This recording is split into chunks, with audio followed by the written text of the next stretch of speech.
Hey guys, I wanted to show you the settings in Zoom and how to change things up. So in order to change your overall settings, and you can change your settings for different meetings as well.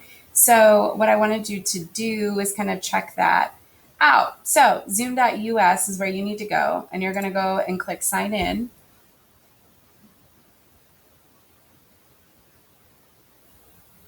And then you're going to do sign in with Google.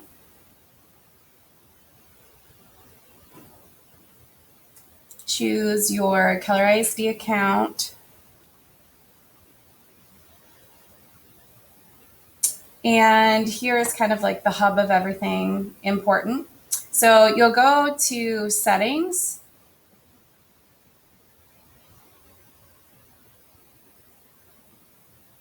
And here's where you'll see everything. So in your settings, you will have all kinds of options. Some things will be locked by admin and some things won't be.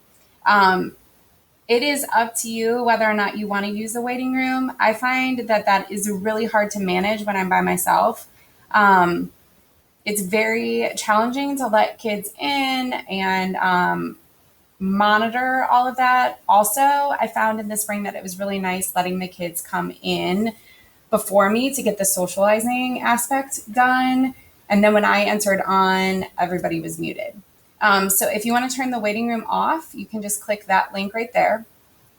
And then you can require passwords, all those different things. The passcode is necessary for administration as well as the passcode for the personal meeting ID. So your personal meeting ID is different than like if you schedule a brand new meeting. The only authenticated users can join meetings. This would be for having the kids set up an account like what we have, where they would sign in with their Google account from Keller ISD. The nice thing with that is that their name is there. It would not pop up as iPhone. It would pop up as their Keller name on the account. So that is really nice. So that is an option which you can turn on or off. It doesn't really matter what option you do. You have, I don't know what the web client, we're going to ignore that one.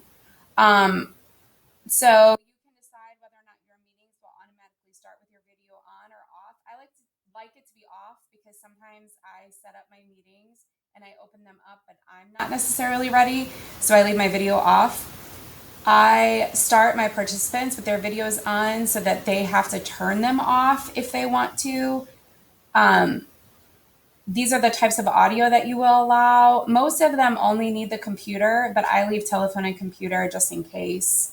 If you want them to be able to join before you, like I was talking about before for the social aspect, you just turn that one on. This is your personal meeting ID.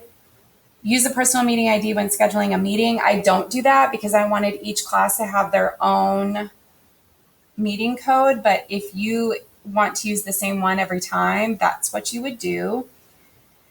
Mute participants upon entry. That is locked by admin, so they will have to unmute themselves. And meeting reminders, that is up to you.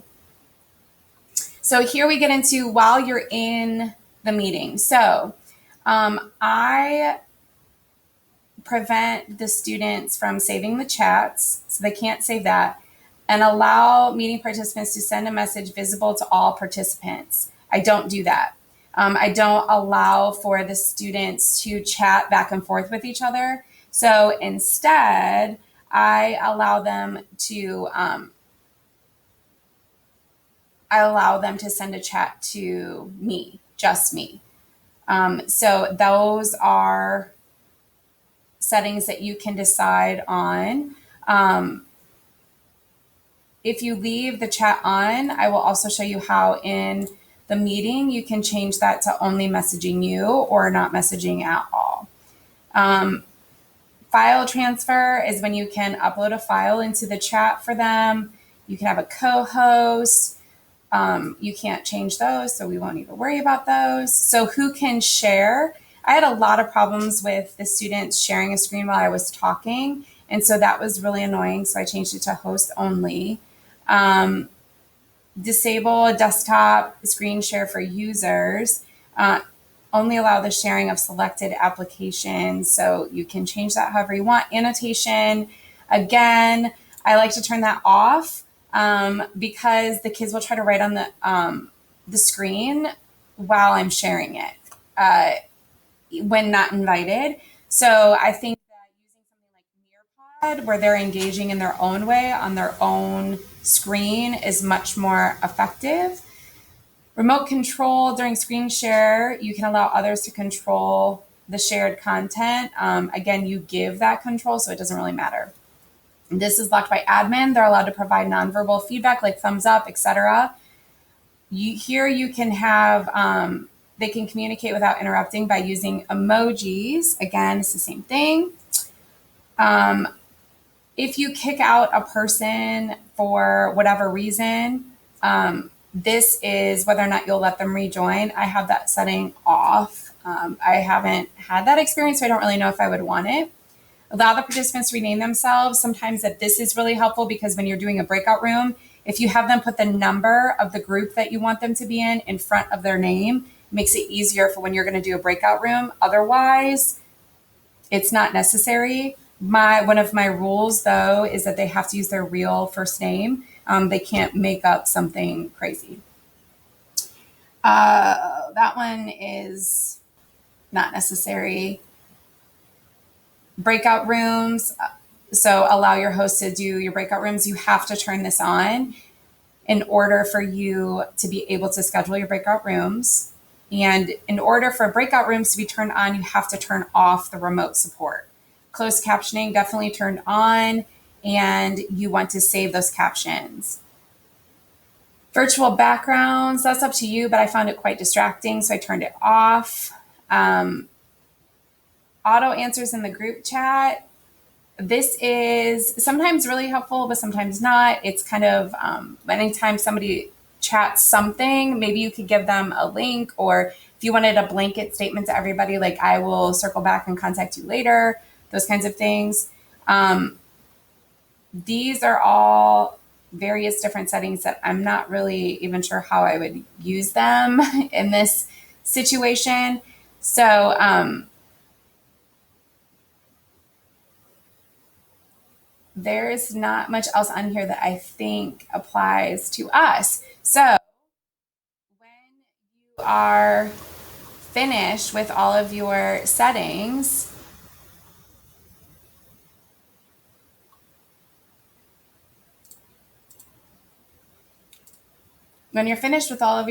you can either schedule a meeting, join a meeting, host a meeting. So you can pretty much do anything at this point, and it will update the settings for all of your meetings. Now, if you were interested in changing your settings for specific meetings, like maybe if you have a parent meeting or if you have a meeting with a small group and you want to change those settings, what you would do is you would go into edit for just that meeting. And here you can set up specific settings for this meeting. So I want to enable join before host, pre-assign my breakout rooms.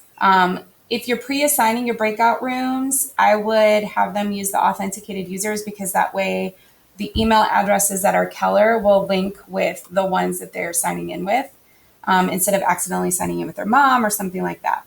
And whether or not you want to automatically record the meeting. If you record the meeting, it might be helpful for you to record that meeting for your own records. And so you can go back through and look at participation or what students were engaged, or if you wanted to record the meeting in order to get attendance later, those kinds of things. Or if you wanted to go back through for behavior, whatever, you can use this as an option. Any of the meetings that you have scheduled, before you change the settings in your general, you will need to go through and update. In your meetings, this is where you will establish whether or not they are recurring or not. You can add them to your Google Calendar, and you can also schedule the meetings from your Google Calendar. But that's everything about setting. And I will get you a video for some of the tools within the meeting.